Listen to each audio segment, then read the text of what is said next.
Welcome to Serenity Wealth Now with Chris Cooper. This is not your typical financial radio show. As a licensed CPA, insurance agent, and investment advisory representative, Chris coaches his clients on a holistic view of financial well-being with an objective of providing a complete financial strategy to fund life's goals. Chris is here to guide you down the path to the financial serenity you deserve. Now, here's Chris Cooper. Good morning, folks. All right, it's here. Holiday week is here. Christmas week, it is coming. This Thursday is Christmas, so I'm sure you've got all of your gift-giving strategies all figured out. You've got it all planned out, and if you don't, that's okay. We can always figure out a local fun place for you to visit. So in studio with me, we've got Mark Lovelace of Kubrick's Bar downtown in St. Charles. How are you? I'm doing good. How are you doing, Chris? I'm good. Mark, so talk to me a little bit about Kubrick's, because it's a pretty cool little atmosphere you've got going on there. What makes it special? Well, I was looking at all the other bars in the area when I acquired this establishment almost 10 years ago now. Yeah. You look at all the bars in the area and they all kind of have the same motif, Sure. theme, and there's nothing that really stood out. They all kind of just look the same. So what could I do to stand out, and not only that, have my heart attached to it? And that's one thing I've always loved, and that was movies. Okay. And I just wanted that to be the appeal and the draw. Yeah. And something engaging for people when they're sitting around having a cocktail. Yeah, I love it. So movies was the theme. So this is obviously Kubrick's, like Stanley Kubrick. Yes, sir. You probably, people have heard of him. Oh yeah, right? Yeah. I mean, you'll get people that bring in their friends every once in a while. It's like, this is Stanley Kubrick, and they're who? You don't know. I haven't even said anything to them at this point. Yeah, they're just losing it on each other, and I'm like, oh, okay. See, it's already working. Nice, nice. So obviously, what made you decide when you go down this path that it was going to be inspired mostly after the Kubrick's type of atmosphere? Well, I knew I wanted it to be movie themed. Yeah. But you couldn't just call it I don't know, Mark's Movie House. That was what I did. Just okay, well, they play movies? No, they show them. Oh, okay, I don't know what it is. So with it being Kubrick's, you immediately, even if it's not even a bar, it's something I would want to go into. Yeah. And the fact that it is a bar, it's just, oh, wow. Because I get a lot of people that walk by that'll either see us on Google, and they're either from out of town or they're from in town because, they're at a hotel and they're just Googling stuff. Oh, Kubrick's, what the hell is that? Yeah. Just unbeknownst to them that it's a bar, and they'll come walk. Oh, you could have a drink here? Oh, okay. They just absolutely love it. So I kind of wanted it to be like that. Sure. Because, I mean, we are in the background. We are a basement bar. We're hidden away from everything. So that kind of adds to the little vibe, right? Yeah. It kind of adds into it. And it's also, I guess, very Kubrickian. Yeah. As they say. Well, it fits, right? Yeah. It totally does. Probably, if you go with something like Lucas, now all of a sudden you got this Disney theme going on, right? It doesn't work anymore. Right. It did used to. I'm a Star Wars dork myself. So, but sometimes the big mouse ruins things. So. It's so funny you say that, because if we did a theme like that, say like Star Wars or something like that, they're still pumping out films that could be less than, right? And just be like, well, how do you feel about your name of your business now that the films are gone down? Like, they're cool when I was a kid. That's right. No one had a lightsaber. Right. Come on. It used to be everybody coming in, celebrating, having fun. Now it's Disney-fied. They're just like, oh, what are you doing? Yeah. All right. So you got the movies kind of playing in the background, and it's a lot of the theme and kind of how the ambiance of your establishment is kind of too, right? Yeah. I mean, it doesn't matter. I get a lot of people that come in just solo, just wanting to just hang out. Yeah. It's not that. I mean, our bar is sandwiched within a half-mile radius between an ever-growing D1 Lindenwood University and one of the most popular casinos in the Midwest. Yeah. That is like less than half a mile from us. So there's just a lot of foot traffic, and there's obviously the bars and clubs that adhere to that crowd. Sure. With the college and the casino. Yeah. But there's also that crowd. I mean, this is the town I was born and raised in. Yeah. I know if I exist, I know there has to be more of me somewhere out there wanting this. So, and lo and behold, obviously opening this up, you would get those solos, like people would come in. Hey, look, man, I just want to have a cocktail, sit down and just see what movies you're playing. Sure. Hear what music you're playing and stuff like that. So it's kind of got that alternative vibe, I guess you could say, in there. Yeah. That's awesome. But not enough to just push anybody out. Right. Yeah. Right. Now, obviously, owning a bar is not an easy business, right? Food services, beverage, it's tough. It's a service industry that is built on, quality and making sure you got a good reputation, some marketing there. But what other challenges have you seen from a business perspective, just kind of keeping things going? You can ask anybody in the area how many bars have come and how many have gone. Yeah.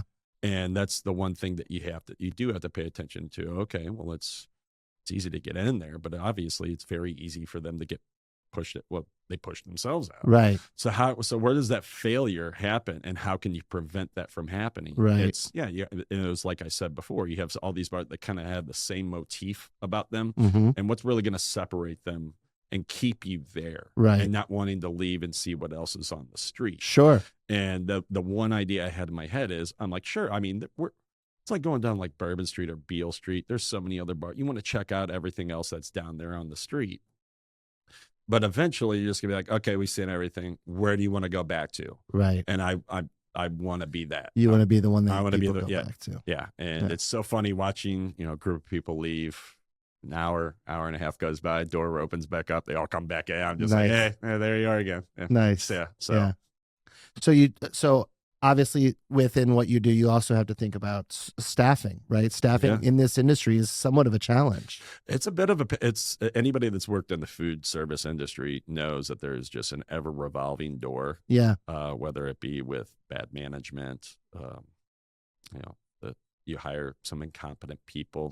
It's just it's a very tricky trade. It's like an island of misfit toys, I guess you could say in some regards. But you can also say that there are some fantastic people within the industry, and I'm just very, very blessed to have met those individuals and befriend them. And as I always say to anybody, when you hire your staff, it's essentially you got to hire a mom. Yeah. You're hiring your own mom to be there. Do you trust your mom? Well, of course, it's my mom. Well, you have to feel the same way about the staff that you're hiring. So you spend a lot more time in interviewing, getting the right fit, because then ultimately it means you also have less turnover because people actually enjoy being there. Right. Yeah. So we'll have that little training process where it's one of those things where me and my lead bartender, his name's Mike Murphy, we could just within 5 minutes just put eyes on seeing how they move, how they conduct themselves. Doesn't matter if they're nervous or not. It's one of those things. It's like putting the baseball in somebody's hands, seeing if they go, oh, hey, he could throw it. Yeah, I was really nervous. Yeah, but you threw it 200 yards. So great job. So it's one of those things. It's one of those key things that you see with the untrained eye. Yeah, no, that's awesome. Yeah. So you don't have as much of an issue on that front than other people do because you put that work in advance. Yeah, I like to know what the business is, because you'll encounter a lot of people that want to get in the bar business, and they're just like, oh, well, it's something I've always wanted to do. Well, even though you can tell they're just like, hey, I want to have a place where I can drink and hang out, but make money at the same time. No, it's hey, don't get me wrong, it's a great idea, man, but it's more work than you think. Right. And not only that, if it's my business, I like to actually know what my business is. Yeah. And a lot of these people are just like, well, this is just something to make me money. Yeah. Whereas, no, you need to have some sort of integrity. Right. Well, because they're responsible for your image at that point in time, right? With your customers. Oh, God, yeah. You're only as good as your people are in that situation. They're an extension and representation of me. Yeah. Absolutely. Yeah, that's awesome. So, so you don't have as much of an issue because you put that time and energy into it in advance, and I don't think because it also creates that atmosphere with your patrons as well. Right. Well, I mean, it's a vibe. You kind of have to absolutely match the vibe. They absolutely do. It's not hard to like jump into it, and kind of match it, because everybody knows movies. Yep. Right. So I mean, you could do the drinks and stuff like that, but in terms of like gabbing with the customers and stuff, because they're going to want to talk to you. Like I said, those solo people that come in, they'll want to come in and talk about the movies all the time, and that's what I've always wanted. Now, can they hang with doing it? Well, I think anybody can, because anybody can talk about movies. I could put a kindergartner up there and talk to them about the latest Pixar movie that they saw. And it was, they'll ramble on for 10 minutes. It may not make sense. On my birthday show, we had Kathy Kaiser on here. She's a movie critic for Fox 2, and we talked about movies and TV shows and all that stuff. I'm like, geez, this is gone. Like, I lost all my time. It just flies by. It does. So that's every shift I work down there. Even if I'm not, if I'm just hanging out at my bar. 2 hours will go by and we're just been gabbing about what good, the bad, and the ugly that's on TV using anamorphic lenses. It's just, it's awesome. Yeah. All right, so you guys do some other cool things and cool events there. So what are the other things that you guys are known for at Kubrick's? So one of the things, I mean, us being a movie bar is we pride ourselves in our video game setup that we've always had. We've had it for almost 10 years or whatever, and we've wanted to do like the old school arcade cabinets and stuff like that in there, but that just, we have limited space. Sure. So having that kind of went out, and plus the maintenance of them. So we're like, okay, we got to have certain video games for people to play. We looked at the Nintendo because by all design, that was the first one that offered more than 2-player multiplayer. It's Nintendo. Anybody can pick it up and play with it. Well, simple controls. Yeah. Right. Yeah. I think that some of the other advanced gaming systems, like I'll even go like Xbox and stuff, all the buttons, like what am I doing here, man? I think the hardest game to figure out on the Nintendo setup was like GoldenEye. Yeah. Just with the multiplayer, third part, or what is it? The first person perspective shooter stuff. First person shooter. Yeah. But it was still not a terrible game to figure out. No, it's what I think that was like Nintendo's original design was you just pick up if a 5-year-old could pick this up and figure it out, anybody can pick it up. I love figure it. Out. Yeah. And I feel like that's how the majority of gaming should be, but it's so advanced now. Right. I'm like, that seems like a lot of work. Yeah, it should be relaxing. Like, right. this should be like, you don't do this for a job. You work and then but that's me.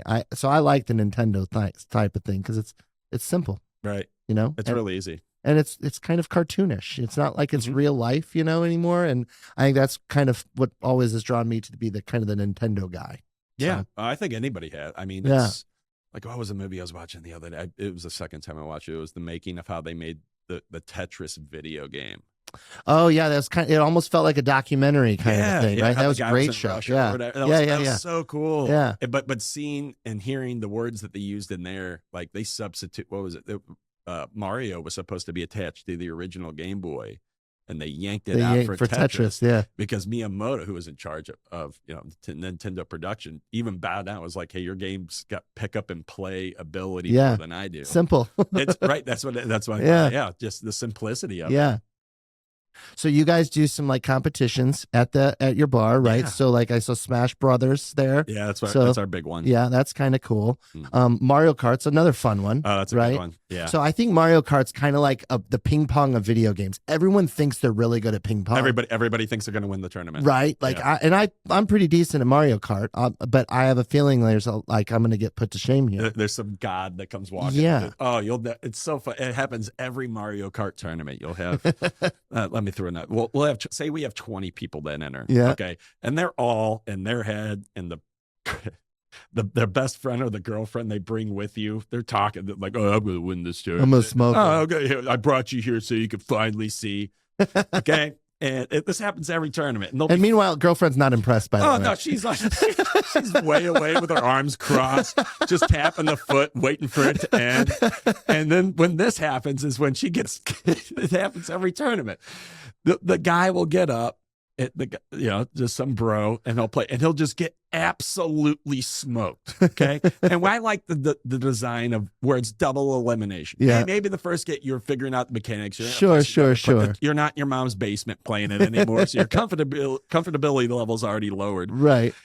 So, all right, we'll give you this double elimination. No, that first loss is so, it defeats them so much that they go over to the girlfriend and like, this tournament sucks, guy.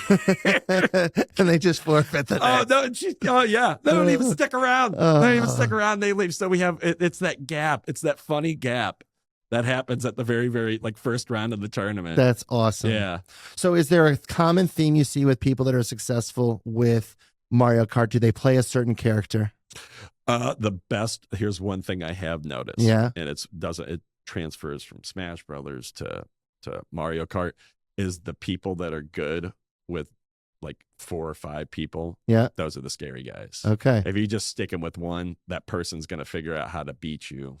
Interesting. Because it ain't like Mario 64, because I think Mario 64 and Super Nintendo Mario as well, like everybody was like kind of the same. It was just, what character did you want to play with? Everybody kind of had the same speed and stuff. Yeah. But now they have so many different designs, what bike, you're right, and stuff like that. Right.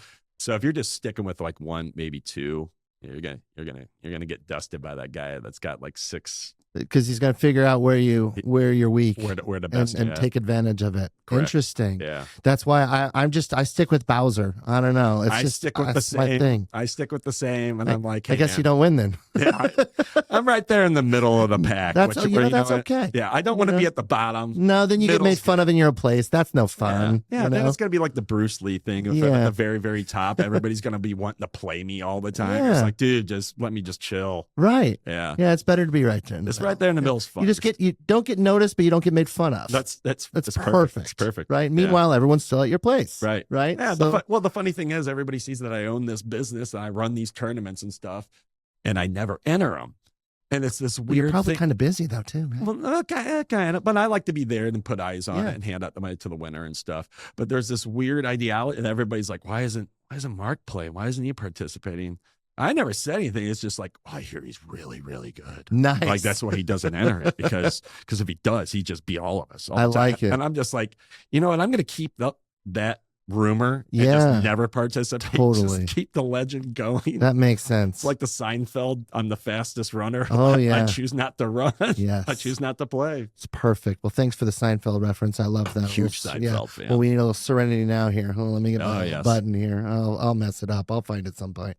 Oh, here it is. Serenity Now. There we go. There we go. You got Seinfeld hotkeys. Yeah. I'm already in the Well, right you know, place. you got the Superman in the corner here. Come on. I'm not okay. I got to pick this. It up. Yeah, it's subtle, right? Yeah. Yeah, subtle things. Yeah. My show's about nothing, apparently, too, right? So perfect.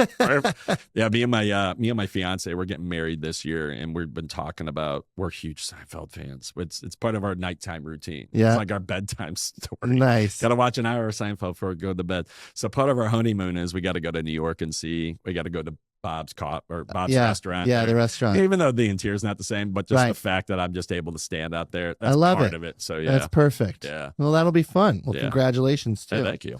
So you guys are also open more often than most establishments, right? I Oh. think you guys are kind of a 365 We're type of model, right? 365, yeah. Yeah, that's we're always awesome. open, yeah. Yeah. Now, how is that something that you just always wondered, or that it just kind of happened based on what your clientele was Well, like? when we first opened up, I elected to before we came where we are now. Mhm. I would work those Thanksgivings and those Yep. Christmases, and my staff would come in. They'd be because they couldn't handle being at home all day with their family and stuff. They want to go out and get a drink. Yeah. And then as like a few years passed by, I'd get the tap on the shoulder from, "Hey, I see Christmas. Thanks. Could I work that? I saw Nice. how busy it was in there." I'm like, "You want to work Thanksgiving?" Yeah, I don't want to be home. I'm just like, really? All right. And now we've gotten to the point where the staff like fight over the shit. Like, no, I want it. No, I want it. Or That's whatever. great. Yeah. So Well, holidays are stressful, you know. Yeah. They just are, and even though we love our family, we love being around our families. It's almost like there's so much anticipation that you're just like, oh, I'm exhausted. yeah. You know, you Or the just people need that it are to be hosting, over. they're wanting to entertain. Yeah, it's tough. Yeah. Yeah, so now you have a place where you can be like, hey, we can go Yeah, school let them take care of it. It's perfect. Yeah. And you got a lot of things to do and entertain people. That's and exactly what it so is. it's Yeah. perfect, Yeah, right? yeah, and it's not when I say it's 100% family. It's not like going to like Dave and Buster's or something Yeah. like where you can just let the kids just run around in tubes and stuff. Well, you But- got to have some rules, right? You are a 21 and up yeah, establishment. we are 21 and up. It's just like kind of that vibe where it's just, hey man, let's just come in here and just have some fun, but not. We're not down in Club La Villa in Panama City. Sure, Which sure. some people try to take advantage of that and do that. But Yeah. Now, so all right, so I'm going to bring something up here that's kind of weird. We're going to go back in history to a day we tried to forget because it felt like it was like Groundhog Day and kept going forever and ever and ever. But you've been around for a while, but the COVID timeframe was pretty tough on this business, and a lot of retail, a lot of bars, a lot of food establishments shut down. It's kind of funny that Yeah. we were bars and restaurant were public enemy number one, Right? which is just wild. To Yeah. me. That's just so funny. But yeah, it was. Well, obviously we were told to shut down. I think it was the day after St. Patrick's Day, Mhm. 2020. Oddly enough, they gave us St. Patrick's Day. Thank God. Well, Yeah. weird. Yeah, Yeah, right. just magically, that's the day. Yeah, so we were told to shut down, and that's what really hurts when you're shut down is sure you can have like all this money stockpiled up, but all these bills and other stuff you have to pay. You still have to pay because I don't own my building. I'm a Right. leaseholder. Sure. You still have to pay. Here's the other thing: a lot of people don't remember. That's the time when your taxes are due. Yeah. That's when it was really hitting me. Uh-huh. And what was really funny is because I saw how they were doing like COVID stimulus bill and stuff like that. And I'm like, well, the money I'm giving you for my income tax, you're just going to give to me for COVID for relief. Or Yeah. how about we just call it even? Right. But no, No, can't do that. all Right. But yeah, we were told to shut down day after St. Patrick's Day. And then the day, so funny you brought this up earlier. The day we were told to open back up was May the 4th. That was a very, very awesome nice Star Wars reference. There. Right. May the 4th be with you for those that don't understand. Yeah. It's really kind of a cool little pun that us Star Wars geeks. I thought it was fantastic. I'm like, okay, well, it's kind of meant to be. But Yeah. at the same time, it was also scary because you saw how everybody was online. Yeah. They were just, I felt like people weren't themselves Yeah. on social media. In some ways, we haven't changed that too much either. We've got a bunch of tough guys on social media that, just felt like it gave them power. Yeah. Yeah. And it's kind of crazy. And it's like, no, just get out there and socialize. And, people, it's tough. And it was a tough time, of course, but we've lost some of that socialization aspect in society too. I think. Couldn't agree more. Yeah. I mean, it's one of the things I like going about a bar more than anything. It puts people face to face. Right. And I feel like the conversation doesn't shift. It doesn't shift. I feel like it evens out. Yeah. To where everybody's on like an equal playing field. Yeah. And they just get to see, they attach a face to words. Right. And that holds weight. Well, and even if they're playing video games, they're doing it with you right there. Mhm. Too, with a drink and having fun there too. Mhm. I got my kid, he's up there playing friggin' whatever the heck he's playing, Call of Duty or whatever, in his room with his friends on headphones. I'm like, Yeah. come on, Yeah. dude, get out, do And something. it's some people that you'll never meet. Right? Like, it's crazy. Yeah. Yeah. So I love that. I think that's a lot of fun. It's so you guys were able to overcome that, stay with that, but you did have to close for a little while. Yeah. Now, St. Charles County was a little bit better than some counties. Oh yeah. From that perspective, well, right? from what I remember, our area in St. Charles, we were one of the first areas that we were allowed to be open. They assumed all of a sudden it was essential activity. Right. I guess so. Well, St. Charles is kind of like distance Yeah. himself from what everybody else did. Like, hey, you can do it's that river mentality. You guys can do whatever you want over there. We're going to do what we There's want over something here. to it, isn't that? It's weird. Yeah. But yeah, the people were just like, yeah, sure, go ahead, open back up.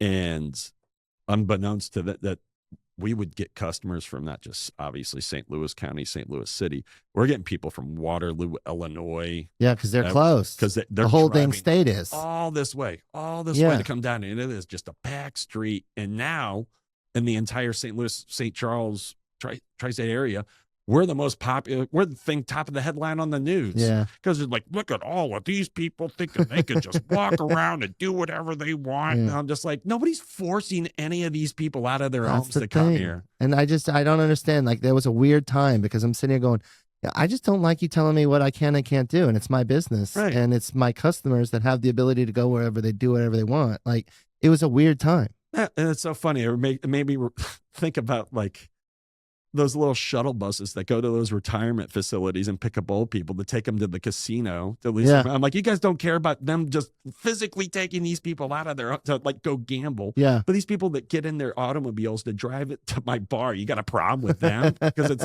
their choice. Yeah. It's whatever. Yeah, you don't have a gambling problem if you go from your nursing home to the casino. Right.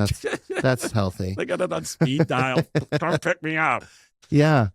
So but you can survive these things, obviously, and you've done, and obviously that's a testament to you and your staff and everything too, and all that. But fortunately, St. Charles County was a little bit better and more lax on that kind of stuff. I think they were a little bit more pro-business and pro-opening than other counties for sure. Yeah, they were. I will say this from the start. They were really backing us up. But then God, it's just, I guess, consistency from these news outlets and phone call. How dare you be open? So by the time it's tough. So by the time November 2020 rolled around, this is day before Thanksgiving. It's the biggest bar night in America. Yeah. That's when we get a notification the day before, all of us bar owners, from the mayor and chief of police, that we have to shut our doors at 11:15 p.m. day before Thanksgiving. And we're Interesting. Wait, so we're allowed to be open, but we got to close at 11:15. Well, that virus was afraid of dark. I don't know if you knew. It's like a gremlin thing after midnight, right? Like that's what it was. Did you play Gremlins that night? That's what you should have done. You know what? I really, really should have. I really should have. And I remember they had this COVID officer guy equipped. Obviously, this guy probably went back into a coffin and next to Dracket because he disappeared. I have no idea what happened to this guy, but this guy was standing there next to the mayor and chief of police outside my building at 11:15 p.m. And I even asked the guy, I'm like, why am I having to shut down at 11:15? What is happening? Because you were appointed, you were put in charge, and you're obviously the mayor and the chief of police are listening to you right now. Can you give me an answer? And the guy's just, this guy looked like Gollum kind of. I'm just like, oh my God, and I look at the mayor and chief of police, and they're even just like rolling their eyes. Like, look, man, we're being forced to this. And I'm just like, all right, whatever. But since then, I feel like I paid my penance. Sure. Because after that, they kind of really backed off from it. I love it. Anything, even though I don't cause like any trouble down there. Yeah. Like they really just kind of just paid no attention to me, really, and just let me kind of do my thing. Well, good. And government's weird like that, right? Because they force certain things on certain things for whatever reason, right? Like you guys have been around for a while, so my understanding is a lot of the businesses that are opening up and bars in the St. Charles County district now, you have to have food and beverages in order to exist, right? Yeah. So if you acquire just down on the historic area, Main Street as they call it, it's like an invisible fence kind of in this certain area where if you are a new bar with a new liquor license that's acquired, I think after the year 2018 or 19, it's one of those two, that you have to serve food with your alcohol. You can't just be straight booze like we are. Okay. So then when that popped up, obviously we're just like, well, what are we going to do? I'd never opened a kitchen in my life. But thank God they're like, no, you're if you have a pre-existing liquor license for that time period, then you should be okay. You shouldn't.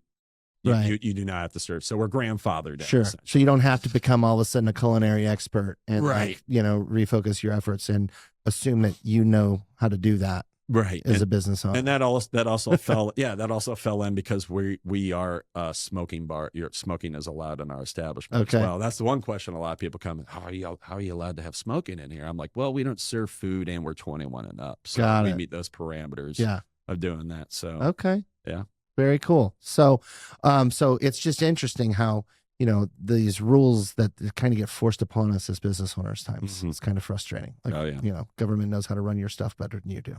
So that's what makes me laugh more is, what was it? It was a couple of years ago. They flexed some weird muscle on me. It was like, okay, obviously you're 21 and up. We've been having a problem with, fake IDs and underage kids. And we're like, oh, okay. Well, what can we do to help? They're like, okay, well, you need this scanner machine.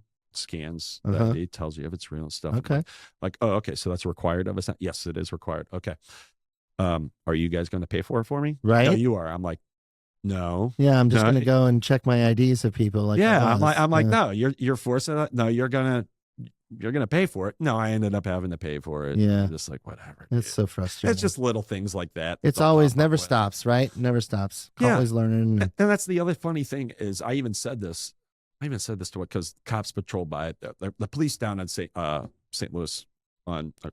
Charles are fantastic. Yeah. We absolutely love our police department. They're awesome. And I remember saying to one of the cops down there one time with the scanner thing, I'm like, well, by scanning this, it's going to pull up the name and all these other things.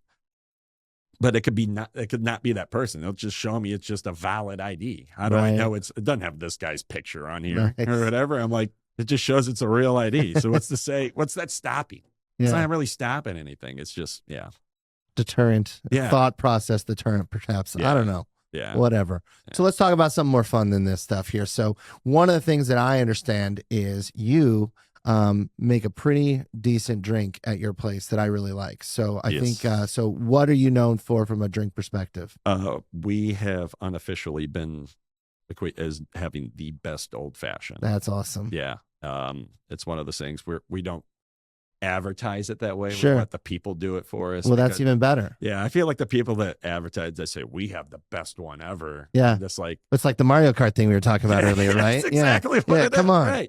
Right. So I kind of let the people do that for us. Nice. And it just gotten us that title. Like this past day before Thanksgiving, everybody's got their family members coming in, like their aunts and uncles, and you could tell the guys are bringing their family. You gotta try this thing. You gotta try this old fashioned. They sit them down, and they're just like, oh my god, I can't believe this is Main Street, St. Charles. All right, that's great. fantastic. Yeah, but it took me had one in Japan, had one obviously Mexico, Canada. Tried old fashions from all over, and one of the best ones I ever had was in, oddly enough, Los Angeles, California. Okay, and it was just the guy.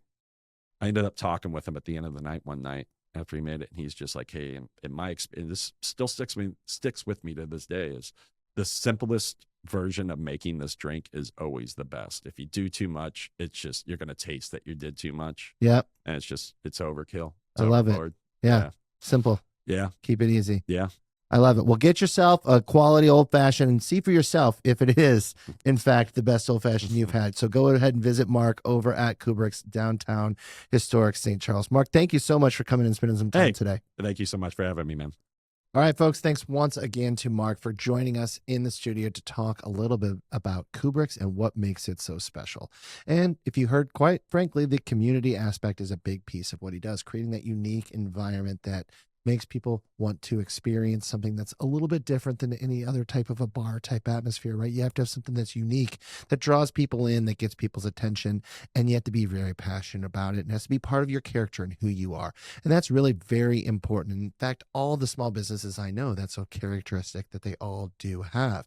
It's about making sure you have that personal connection, that enjoyment factor, and that differentiator. Whatever it is, you want to make sure you do enjoy that.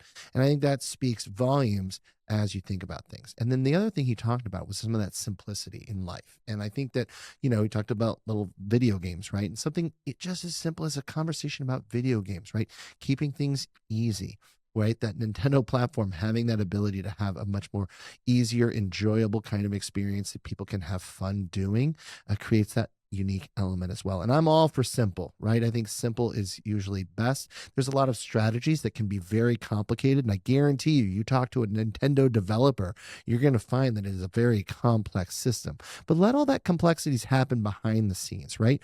You want to enjoy your life. You want to enjoy the time you're playing video games. You want to enjoy the video game of your life. You want to make sure that complicated stuff, sure, it's important and it has to happen because you want your video game, you want your life to work. But let that be managed behind the scenes by experts, by professionals, by people who know what they're doing. Because that way you can just play the game, enjoy your life. That is important. Enjoy that experience, create those memories, have that fun. And that's a perfect message this holiday season, right? We get to spend some time with our family, our friends, our loved ones, celebrate this beautiful year that we've had and enjoy the season, right? But we want to make sure we can enjoy that for the future. And then we set ourselves up for memories, experiences, and fun. So folks, on behalf of the Serenity Wealth team, thank you so much for being a valued listener of what we do here. We are very fortunate to love what we do. Merry Christmas. Enjoy the time with your family, your friends, your loved ones. Happy holidays. Tune in each and every week, Sunday morning, 9 a.m., News Talk STL, or on Serenity Wealth Now social media outlets. Serenity Now! This is Serenity Wealth Now with Chris Cooper. Request a free copy of Chris's latest book, The New Holistic Retirement, by visiting SerenityWealthNow.com. Investment advice offered through Fortis Capital Advisors, LLC.